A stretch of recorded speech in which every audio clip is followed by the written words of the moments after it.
Welcome to the Clayton Tyner podcast, where I help you view current issues through the ancient wisdom of Scripture. This week, we look at the conspiracy surrounding Taylor Swift, the NFL, and the presidential election. Is T-Swift a Psy-Op programmed by the CIA to disrupt the electoral process? Did the NFL cheat to get the Chiefs into the Super Bowl in order to milk the Travis-Taylor relationship for every penny? Are the haters really gonna hate? Most importantly, what does this conspiracy say about the state of our culture? Congresswoman Ilhan Omar is facing censure in Congress for a speech she gave, seemingly pledging her allegiance to Somalia. Is there an issue with someone having deep loyalty to their home country? What are the expectations for our leaders in Congress when it comes to where their loyalty lies? Elon Musk was set to receive the largest pay package in history when he beat all odds by increasing Tesla's revenue nearly exponentially. A Delaware judge ruled against the payments moving forward. Should Elon be given over $50 billion for his efforts, or is that amount of money simply unethical? All that and one look at comedian Chris Stefano, who went on famous atheist Bill Maher's podcast and confronted him with facts about Jesus' life. DeStefano has been reading Lee Strobel's A Case for Christ and held his own against Maher's attacks. We will look at how weak Maher's arguments actually are. Let's find out on episode 48 of the Clayton Tyner podcast.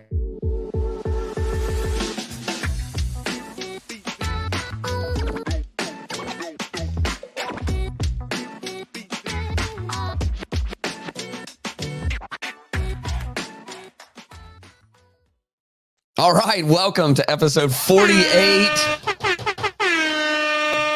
This is the one where he wears a hat. If this were a Seinfeld episode, it'd be the one where he wears a hat. I'm wearing a hat for the first time on the podcast because hair's not looking too good today. So we put a hat on. It messed with my lighting. Yes, I am my own production crew. Speaking of, if you want to help support the podcast, head on over to patreon.com/Clayton Tyner. I'm so thankful for those who are my patrons, giving patronage to the people who are helping support this. I really am thankful. I had a few more people join last week. We're almost at the point where it's kind of covering the back end costs, which is just awesome.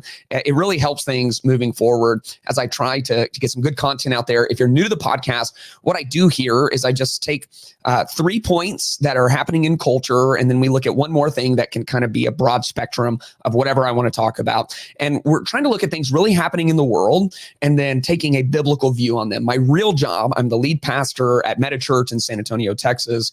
And so if you are a believer, then hopefully you can pull some things out of here to think about, to help have a biblically informed worldview about current events. If you're not a believer in Jesus, then hopefully this can give you some insight into how trying to follow Jesus actually functions in the real world. And maybe you can see that, the Christian worldview both has some real validity to it, that not all Christians are just absolute crazy people. So regardless of where you are or how you got here, I'm so thankful. I'd love for you to subscribe to the channel. That really helps out. Without further ado, let's get to today's 3 points.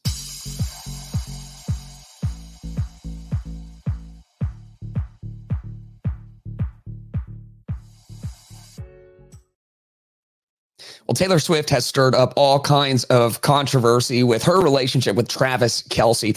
It is almost like a fairy tale ending right now, where she starts dating this Chiefs superstar tight end, and now the Chiefs are in the Super Bowl.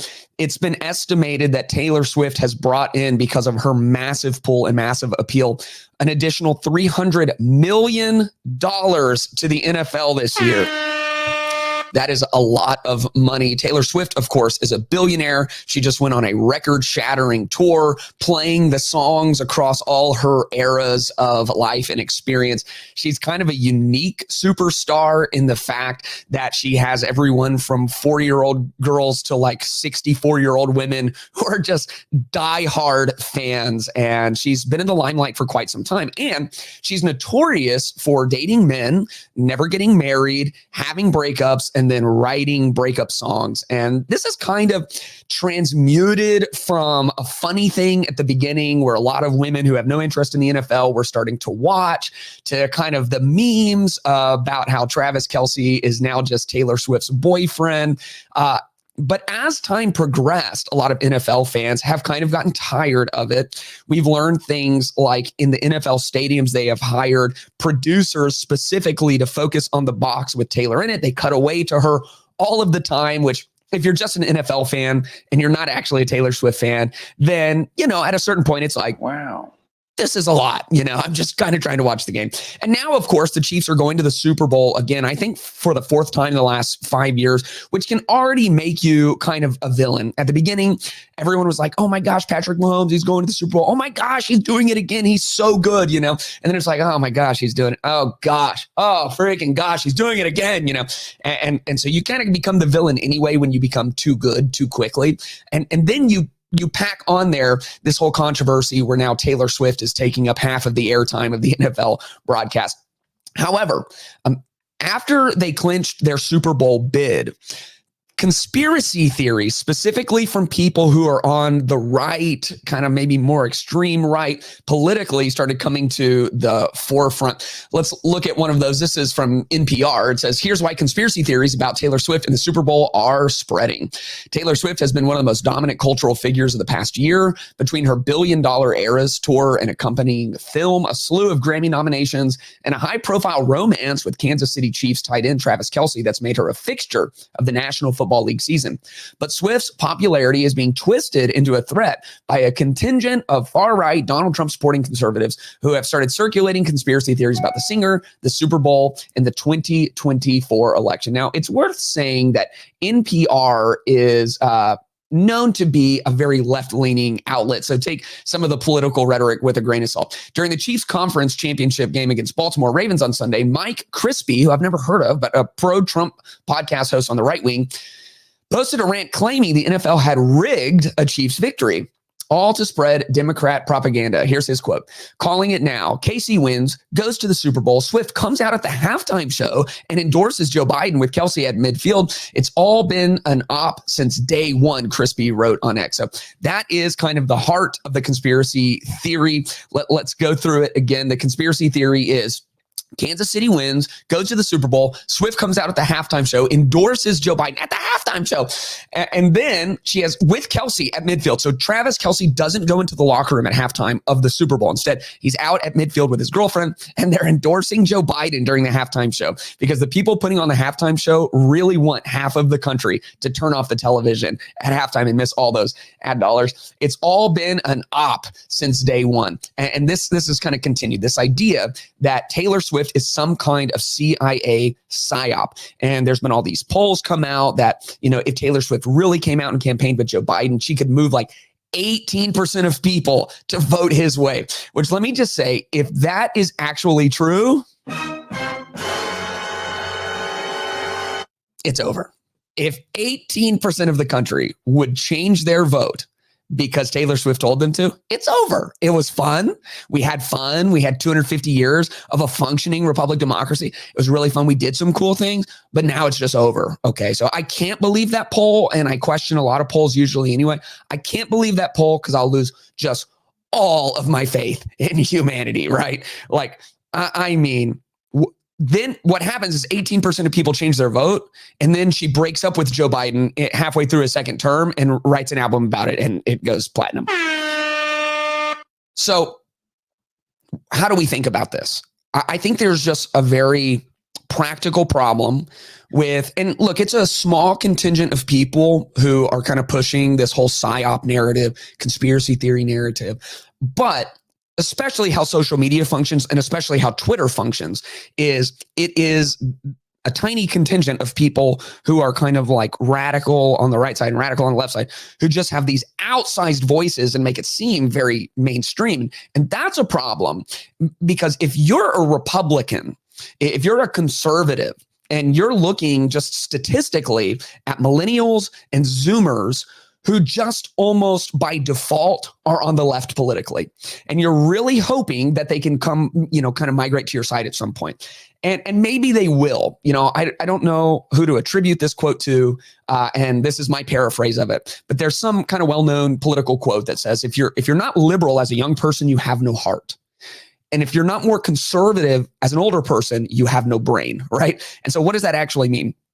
It just means that oftentimes on the left, the policies and talking points seem quite a bit more compassionate.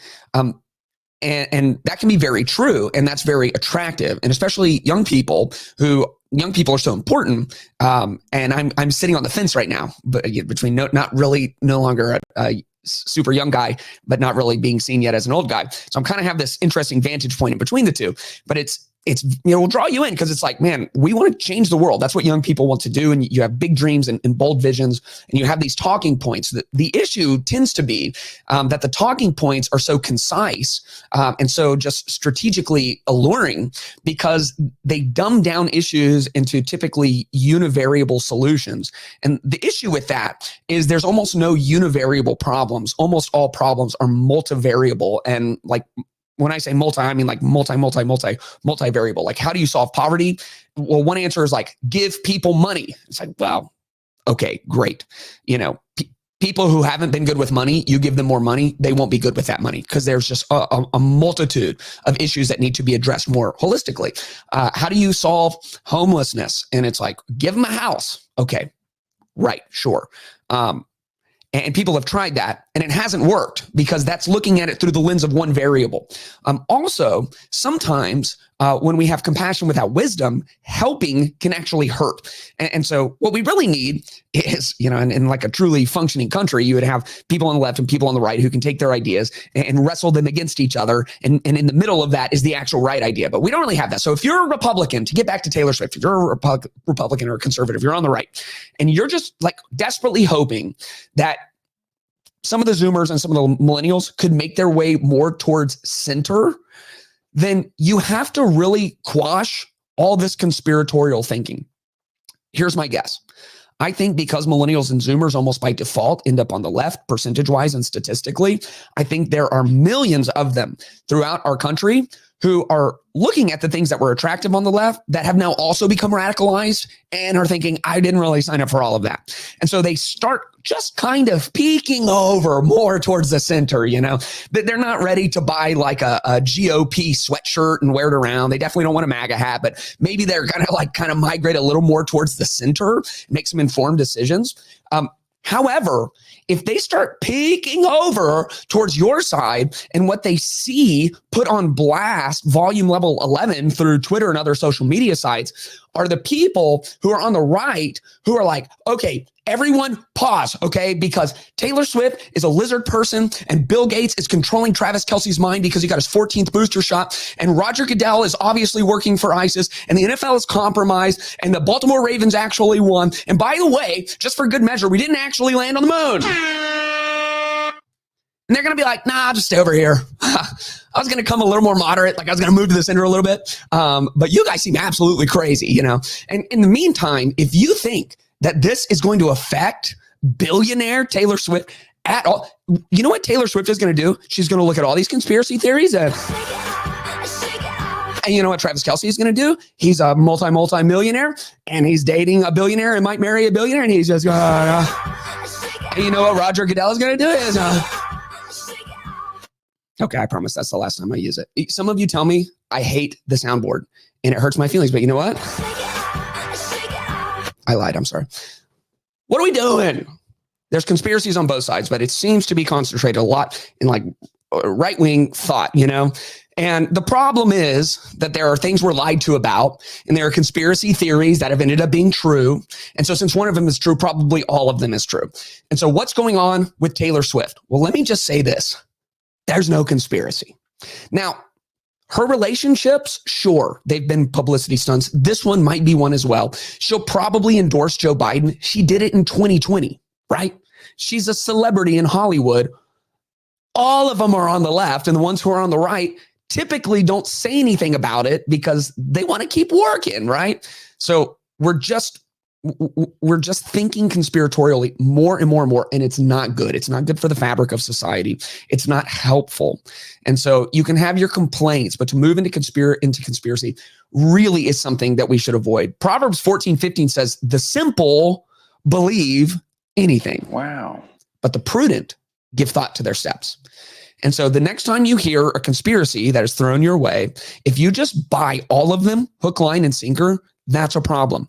And the real problem is if you're 40 and you believe every conspiracy, the real problem is at 70, whatever the new social media is going to be, the new Facebook here in 30 years, you are going to become the person who ends up giving your social security number and credit card to everyone, and they're going to steal all your stuff because the simple believe anything.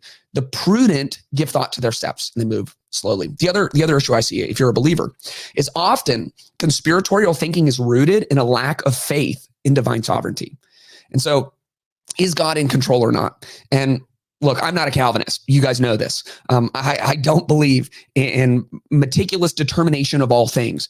I do believe that God's decrees will all come to pass.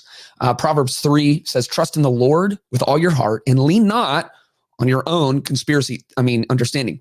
In all your ways, submit to him, and it is the Lord who will make your path straight. It is the Lord who ultimately will have what he decrees.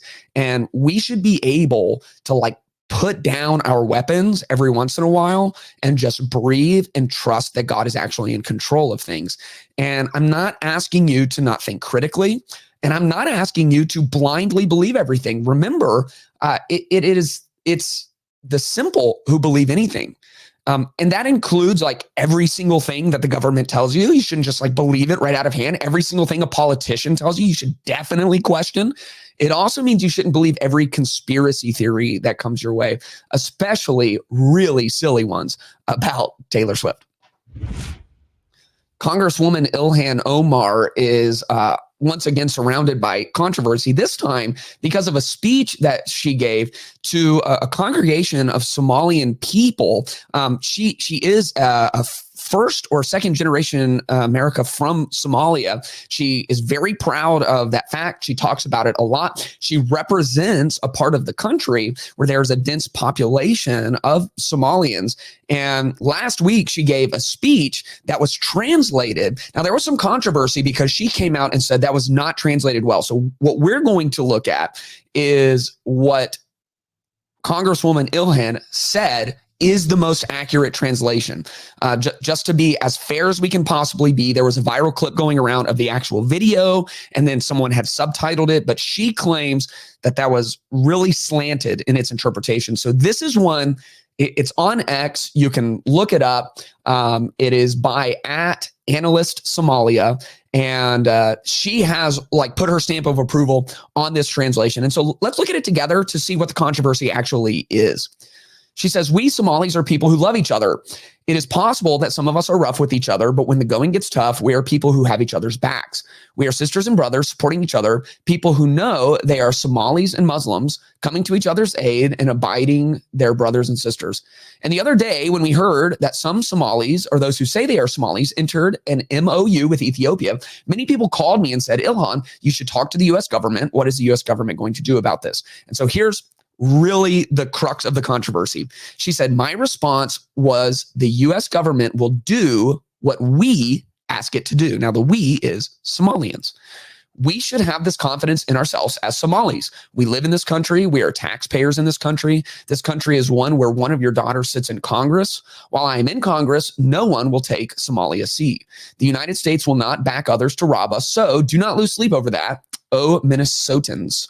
The lady you sent to Congress is on this, and she is as cognizant of this interest as you are. So especially that first part, here's my response. The U.S. government will do what we ask it to do. People are really up in arms about this. At least one other person has called for her to be censured in Congress, which is a pretty big deal. Practically, it doesn't mean a ton, but it is a big deal. And the problem people have is when you sign your oath of office to be a congressperson, it's very clear that your first interest is the interest of the United States. And people took issue with the fact that she is talking to Somalians, even if they are American Somalians, about an issue that's happening in Somalia with non-U.S. citizens in a non-U.S. territory. And what's happening is there's kind of this independent republic that has carved itself off, and it looks like they're going to be recognized as an actual country or an actual province called Somaliland.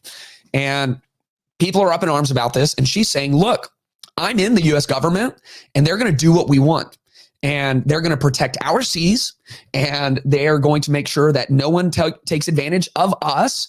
And so I'm here and I'm representing you. And so people are calling this Somalia first agenda, which is kind of, a contrast of the buzz phrase that's very big right now, which is the America first agenda.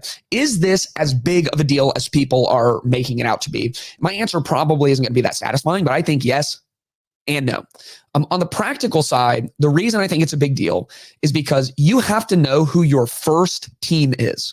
Who is your first team? This is something I've always practiced in my own leadership, including with my staff at Metachurch, where I'm the lead pastor. The idea of first team is understanding the prioritization within any given framework of where your ultimate loyalty lies and the filter through which you make decisions. And the way first team works under my leadership is whatever team you sit on that has the highest scope of the organization, that has to be your first team. The problem when you reverse that, let's say you have someone who sits on an executive leadership team, and then they also manage one of your specific ministry teams. If that specific ministry team is their first team, then what ends up happening is that ministry team becomes siloed as their leader fights first and foremost for one team that's just a fractional piece of the larger organization. Instead, if their highest level of leadership is their first team, then the way they make decisions for the team they manage will be with the scope of the entire organization in mind. In other words, if everyone understands their first team, then yes, they manage their individual roles and their individual contributions well, but they manage it through the lens of what is best for everyone holistically in the organization. When you don't do this, this is how you end up with a very fractional and siloed organization where the finance team only worries about themselves and self-protects and fights for what they want, not for what's best for everyone. And then your audiovisual team fights for what they want, and everyone tries to pull as many resources as they can, whether they need them or not, because they're self-protecting and they're siloed.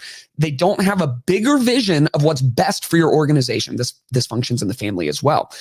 When you have a family, you and your spouse have to be the first team. And we've all probably seen the damage when someone sides with a kid over their spouse. I mean, there is no faster way to create dysfunction in a home. Maybe there's some faster ways, but man, that is a fast way for you to take the kid's side over your spouse's side. You have to know who the first team is, and together you keep a holistic vision of what is best for your family altogether. And then when you deal with your kids, you're making decisions with your kids that benefit the entire family. This also should work in government. And so when you take an oath of office to the United States, listen, if you're a first or second generation immigrant, you're going to care about your home country. I have spent time just doing mission work on the island of Haiti, and I care deeply about Haiti, deeply about it. So I can understand. I mean, if you're an immigrant from Somalia, now you're in the US Congress, if you have the capability to make things better for your country of origin, you should do it, but it has to be done in proper priority. And so your first team is to the United States of America. The same fractional siloed thinking could happen even at the congressional level. If your very first priority is Minnesota and Minnesota alone, there is a hypothetical scenario where a congressperson does something that seems beneficial for their direct representatives that actually is damaging to the larger American experiment. And so you sit with the 500 and however other many Congress people, and you make decisions and you represent your people well. And the people you represent are the people who voted you in, who are American citizens from the state that you come from. And so this is an issue. It's an issue of prioritization. It's an issue of misplaced loyalty at some level. Now, I said also, is it a big deal? Yes and no. And here's my no. And this isn't the most positive view of the government, but I do think it's a realistic view, which is people's loyalties are screwed up left, right, up, and down. The problem is much bigger than one congresswoman who goes to some constituents and throws them some red meat like all politicians do, to say, I got your back and I'm going to do what you need and you better believe I'm on your side, which maybe or maybe is not true because politicians just lie like they're breathing. The other problem is the politicians are supposed to represent the people, but we know that more than anything, they represent special interests. And so potentially Ilhan Omar sees her country of origin as a special interest that is getting an undue amount of her prioritization. But the same is true with hundreds and hundreds of other politicians with the pharmaceutical industry and the military industrial industry, with big banks, these people who fund their campaigns and then demand things in return. All of the lobbyists who are going in and getting legislation passed that does not help you at all. In fact, it costs you lots of tax dollars in order to do something to pay back the big companies who sent the lobbyists who got you in office. And so look, the problem of prioritization is much deeper than just one person prioritizing their country of origin. Is it a problem? Yes. Do we have many other problems? Yes. Matthew 6 is very interesting because there's a lot that Jesus says in there. It's part of the Sermon on the Mount about prioritization. For example, he says, no one can serve two masters. Either you will hate the one and love the other, or you'll be devoted to the one and despise the other. You cannot serve both God and money. In Matthew 6:33, he reminds us as believers, but seek first God's kingdom and his righteousness, and all these other things, the things that you need, will be given to you as well. As believers, our first team is us and Jesus. That's our first team. And it makes sense, even just on a practical level, because your first team is whatever has the highest scope and the broadest view. And there is no grander vision for your life, and there's no higher view of reality than what God offers us through Jesus. And so you and Jesus, that's your first team above everything. That's all the other priorities. And if we get that right, then we have a good chance of getting all of the other tiers of prioritization correct as well. Elon Musk was due to receive over $50 billion in compensation. Back in 2018, he signed a salary package that had everyone talking for multiple reasons. At that time, Tesla was really struggling to get out their Model 3. Interestingly, I just read Elon Musk's latest biography from Walter Isaacson. And so I got really in depth on how this entire process played out.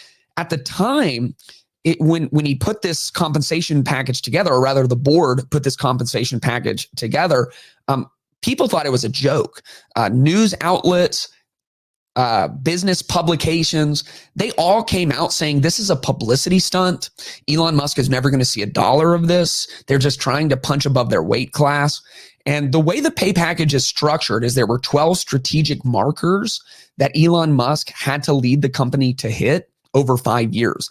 And if he did not hit those markers, he would receive $0 in compensation. He would not receive a salary at all.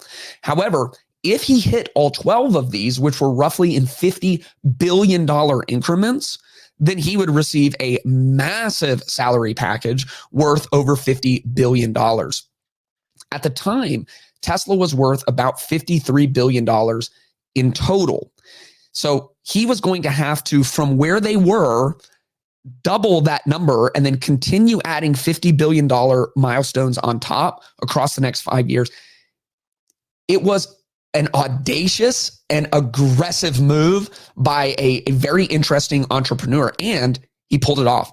At one point, Tesla crossed the $1 trillion mark, and now they have landed somewhere in the 600 billion area. So they have like 12x'd the company, and he has made a lot of people a lot of money. Now, $50 billion is a huge compensation package, and some people just kind of have an inherent problem with that. Let's kind of look at some of the details. This is from the BBC.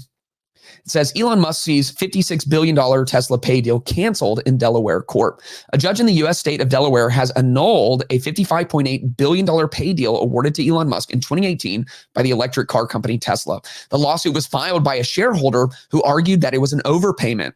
Judge Kathleen McCormick found Tesla directors who negotiated the pay package were perhaps starry-eyed due to Mr. Musk's superstar appeal and did not fully inform shareholders. She said the deal was unfathomable and ruled it should be canceled. The pay deal was the biggest ever in U.S. corporate history, helping to make Mr. Musk the richest person in the world. So there was a lawsuit brought, and it was brought by someone who holds 9 shares of Tesla. Wow. They thought that Elon Musk was being overpaid. Now, at the time that this pay package was organized, it was about 80% of Tesla shareholders who approved this. Elon Musk, as well as his brother, who sat on the Tesla board at the time, recused themselves from all the proceedings around this issue. And the people of Tesla, the board members of Tesla and the shareholders of Tesla approved this. And now, based off someone with 9 shares and a rogue judge, they have canceled all this. So how should we think about this? If we go to the ancient wisdom of Scripture, we see things like this. Ecclesiastes 5:5, it is better not to make a vow than to make one and not fulfill it. Psalm 15, I'm going to give you verse 1 because it sets the context, and then verse 4.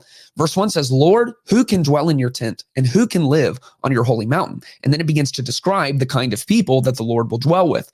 And it says in there, the one who keeps an oath even when it hurts and does not change their mind. And Proverbs 20:25 says, it is a trap for anyone to dedicate something rashly and then later to reconsider his vows. And so who knows what every individual was thinking on the board of Tesla when they put this together. At the time, they really were underwater. Many people pulled out short positions against Tesla because they did not think that the company was going to make it. And through just sheer firepower, audacity, working to the point of mental breakdowns, Elon Musk led Tesla to break through these barriers and to become the most profitable car company in the world. And so the judge went on to say something about how this amount of money just doesn't make up for the work that was done, and kind of downplays what Elon and Tesla pulled off. And it's like, there's one most profitable car company in the world. There's hundreds who have tried. The majority of them have failed. Most entrepreneurs have closed shop within the first 10 years of trying to run their businesses. I mean, look, it's a lot of money. And maybe it was negligent to put that much money on the line, but they did, and they entered into that vow. And when someone makes a commitment and when someone signs a contract, you have to assume reasonable, rational people signed that.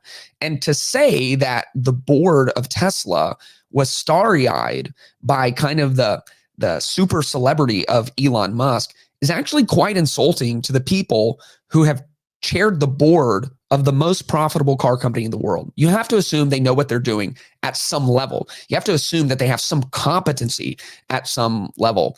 And so would I sign something that ends up paying someone $50+ billion out of the company? Hopefully I would have the foresight to really think about that, even if I thought the milestones were impossible to hit. But if I signed it, I would have to live up to it.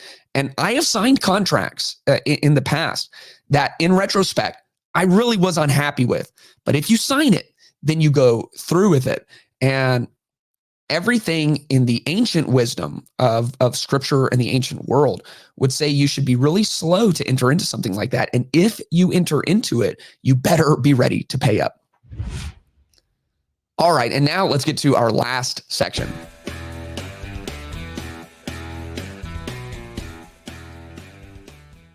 I want to remind you that I have a Patreon for the Clayton Tyner podcast. It is www.patreon.com/Clayton Tyner. That's patreon.com/Clayton, Tyner. Check it out at the link in the description below. You can help support this podcast, cover the cost of what it's taking to actually run the podcast week to week, and help it build as we continue to grow. And in exchange, you can get access to exclusive content, early access to some videos. You can even be a part of monthly live Q&As where instead of me just talking to you through a screen, we all jump into a video call together and get to interact with each other. So again, that's patreon.com/Clayton Tyner.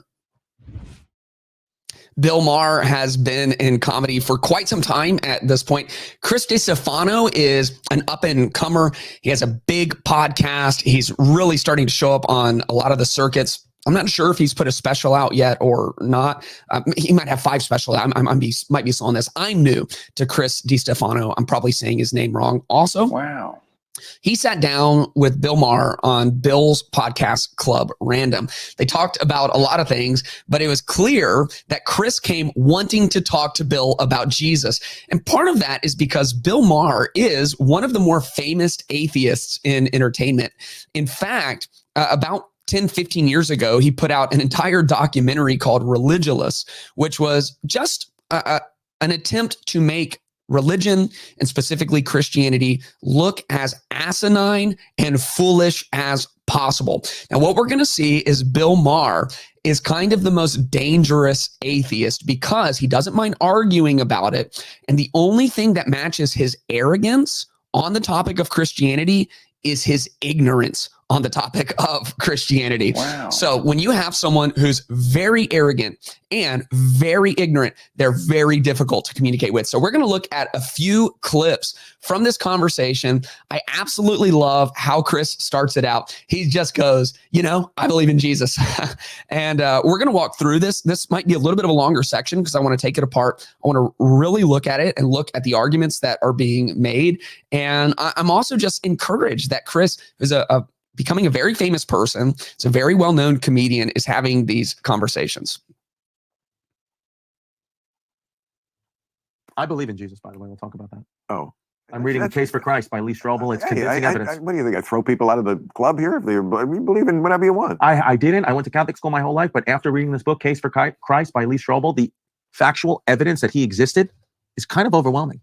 So if you don't know, Lee Strobel is an apologist who had a massive influence, not just in the apologetics arena, but just in Christianity more generally.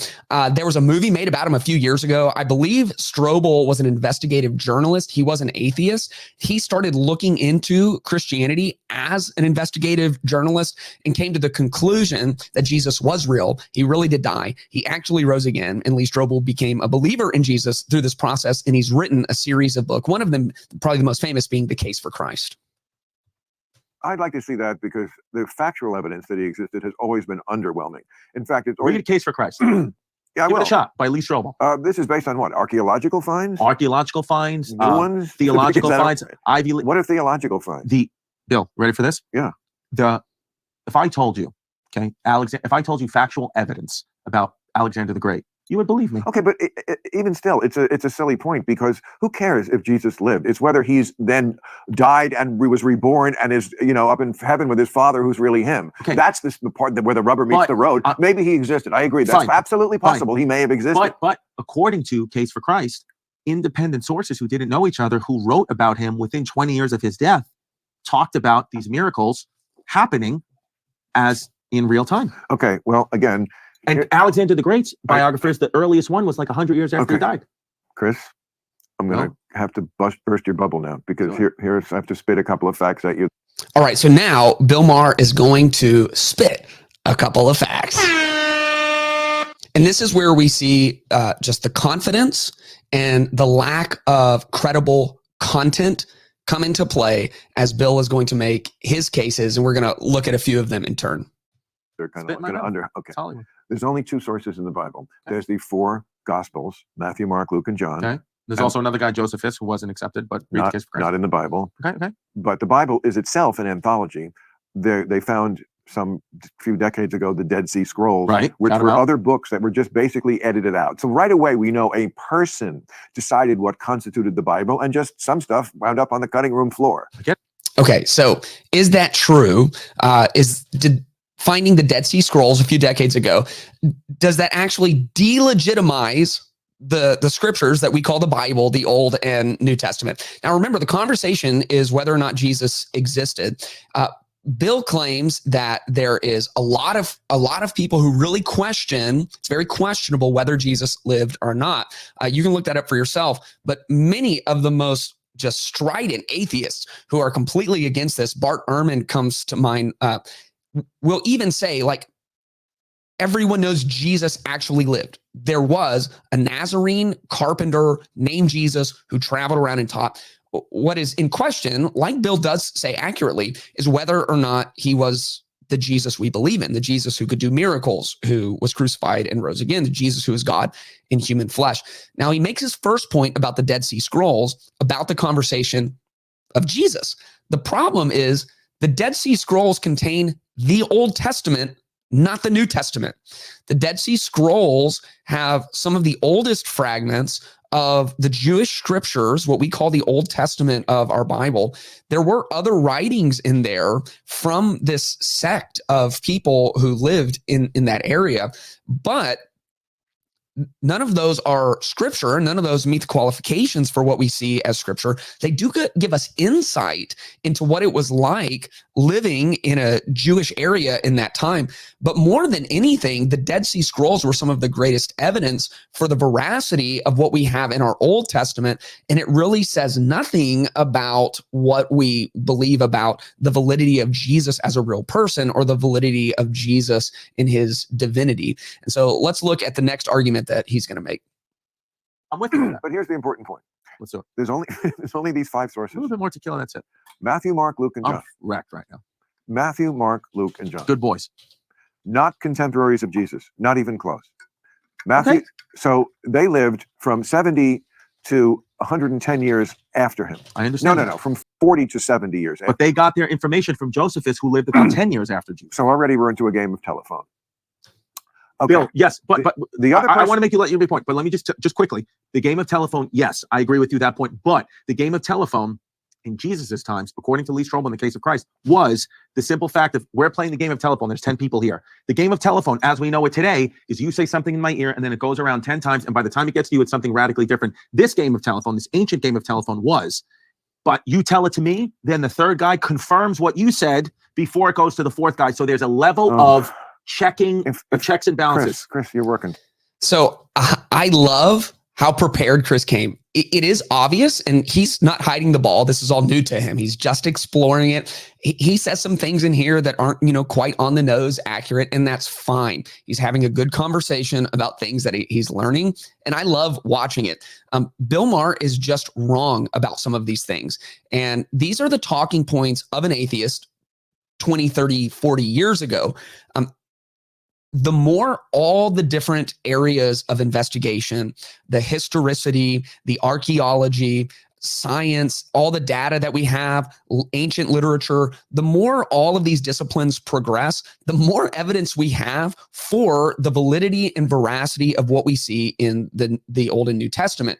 Outside of the 4 Gospels, you have Josephus, Tacitus, and Pliny the Younger, who all directly reference Jesus, Christians, those are the followers of Jesus, and their beliefs. And there are multiple other philosophers and historians and other writers who make indirect references, and some of them direct references. These are contemporaries of Jesus and the movement of Jesus who are living in the ancient world, who are talking openly about Jesus and his movement that he started and the beliefs of that. Outside of that, Christianity, unlike other religions, didn't sit down and write a religious book. Everything we have in the New Testament were documents that were widely disseminated through the ancient world and were based off eyewitness testimony, Matthew, Mark, Luke, and John. Then you have the book of Acts, which is the history of the early church, also written by Luke. These were documents that were compiled just like other documents from the ancient world. The only difference is, and this is part of what you learn from Lee Strobel and from other apologists, and you could learn if you do your own investigation, is that like Alexander the Great or like the emperors of Rome, there is historical documentation about the life of Jesus. One of the ways that you establish the veracity of ancient documents is how close they were recorded to the events of the actual person's life. Chris made the point earlier that Alexander the Great, the earliest writings we have, come over 100 years after he had died. The documents about Jesus are much, much closer, as even Bill will admit when he starts talking about the Apostle Paul here in just a moment. The other way you establish veracity is the number of documents and the number of copies of those documents. And when you look at the documents of the New Testament, they absolutely dwarf anything from the ancient world. And it's because people actually believed what was in those documents, and they could trace them back to the eyewitnesses who watched Jesus die and then hung out with him later. Current New Testament scholars believe the documents in the New Testament were most, if not all of them, written prior to 70 AD, because in 70 AD, you have this seminal event where Emperor Titus comes in and destroys Jerusalem, and it's not referenced in the New Testament. The New Testament are written by Jewish men. That was the biggest historical moment in that entire time frame, and it's never even mentioned. It's not mentioned in the Gospels. It's not mentioned in the epistles. Some people believe it's referenced, if anywhere, in Revelation, which we know was an older document because it was written at the end of John's life. He's just wrong about the facts surrounding the New Testament, and now he's going to make his most egregious argument yet. And so let's look at this last clip together. So you think they'll like me? St. Paul. Good guy, St. Paul, a.k.a. Saul, and the capital of Minnesota. Is the other source of the Bible. Yes. There's Mark, Matthew, Luke, and John. I said the two names out of order because that's the order in the Bible. The first gospel, Mark, is 70 AD. Jesus dies in 33. So that's 40 years almost after he died. Okay. So not contemporaries. Paul comes by ancient standards, contemporaries. By ancient standards, some of the closest documentation to the actual event that we have for any ancient historical figure. So just keep that in mind. For the gospel writers, he's writing around the year 50, in the 50s. Okay. So he's much closer to Jesus's time. So you'd think he would know more about Jesus than the people who came later. But actually, St. Paul knows almost nothing about Jesus. He barely conceives of him as as a person who lived on earth. There's no details about his life like they are in the Gospels. So the people who came later know more than the person who wrote earlier. Just some food for thought. But, okay, I understand.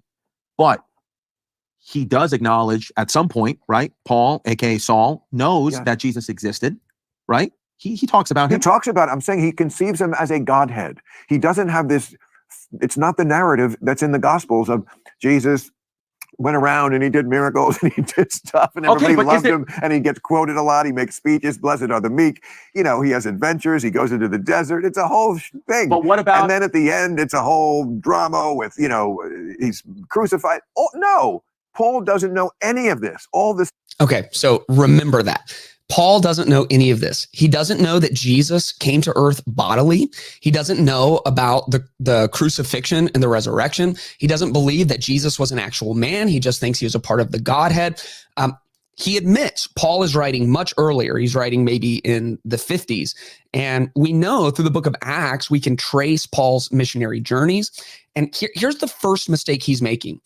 What Bill's argument actually is that I want the epistles to also be the gospels. The gospels are narrative. Matthew, Mark, and Luke are synoptic gospels. They give a synopsis of the life of Jesus. They are telling a narrative, looking backwards, telling a narrative. John's gospel is a salvific gospel. He tells us at the end of his document, I have written this so you may believe. So that's the point of his gospel. Then you have the book of Acts, also written by Luke, which is a history of the early church. The majority of the rest of the New Testament are epistles written by Paul, written by Peter, written by James. And epistles are just letters. They're actual letters sent back to the churches that they had helped to start. Because they're letters, they're not telling a narrative. Paul isn't writing a gospel to send to Ephesus. He's not writing a gospel to send to Corinth or Philippi or Thessalonica or Berea. What he's writing are letters. He's giving instruction. He's edifying the church. He's challenging them on their behaviors. He's correcting them. He's writing letters. They've already heard the gospel from him. They've heard the story of the life of Jesus when he first showed up to town and shared the gospel with them. He doesn't need to rewrite that. There's the Gospels. Now he has the epistle.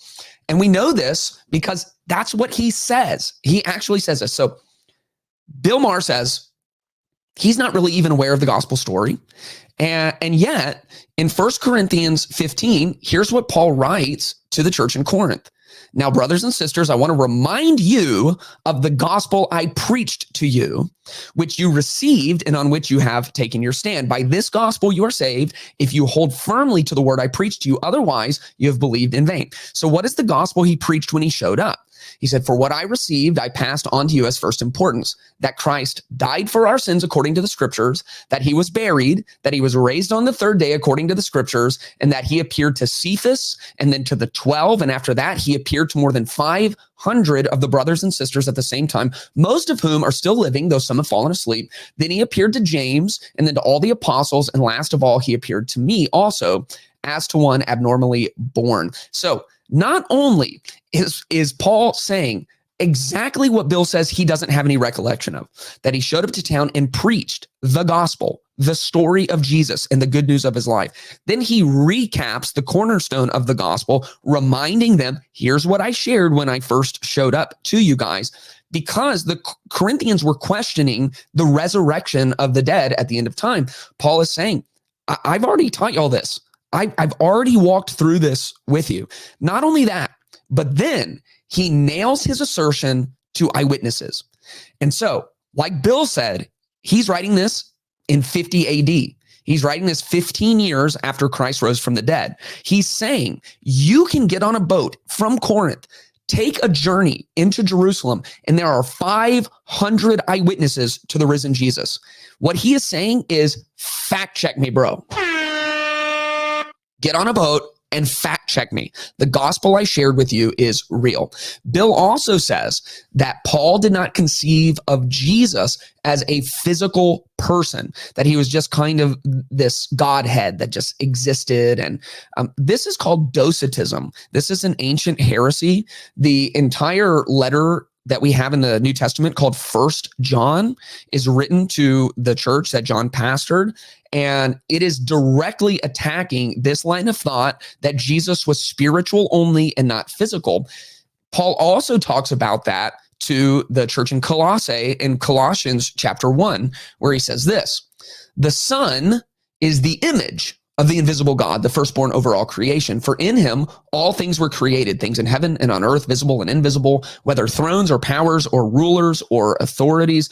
All things have been created through him and for him. He is before all things, and in him all things hold together. And he's the head of the body, the church. He's the beginning and the firstborn from among the dead, so that in everything he might have supremacy. For God was pleased to have all his fullness dwell in him, and through him to reconcile himself all things, whether things on earth or things in heaven, by making peace through his blood shed on the cross." Now, at this point, you might be thinking, okay, that's fine, but all of that is very spiritual language. You know, maybe Bill has a point. Maybe Paul really just thought that there wasn't some corporeal body that Jesus lived in, the hypostatic union, 100% God and 100% man.